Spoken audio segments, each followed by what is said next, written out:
Goseong on the east coast is South Korea's northernmost county.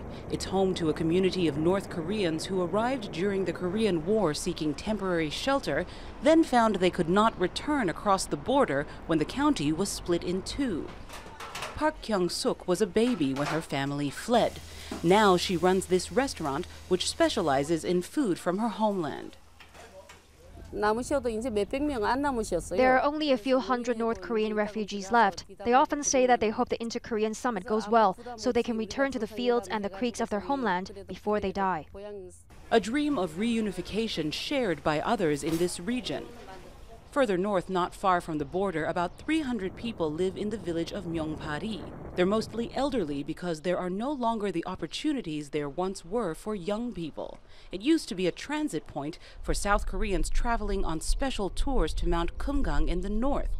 But the program was shut down after a North Korean guard shot a South Korean tourist in 2008. It used to be very busy here. Now there are no tourists. The residents who relied on commercial businesses had to leave.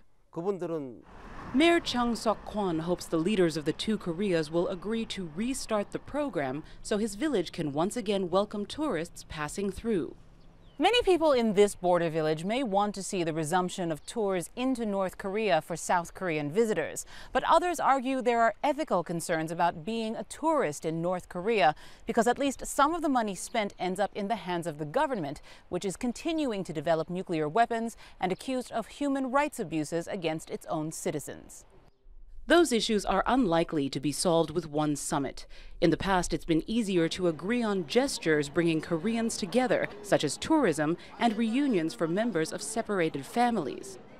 Kang Hyun-soo wishes to see his brother who lives in the north, but he's not getting his hopes up for that or any real breakthrough. After many years of being fooled, I have no trust. I just think, oh, I guess they're having a summit. But I don't trust anything will come of it. I'm worried North Korea is just trying to buy time, that they're deceiving South Korea.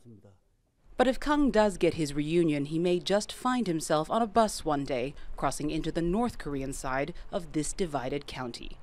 Kathy Novak, Al Jazeera, Goseong, South Korea.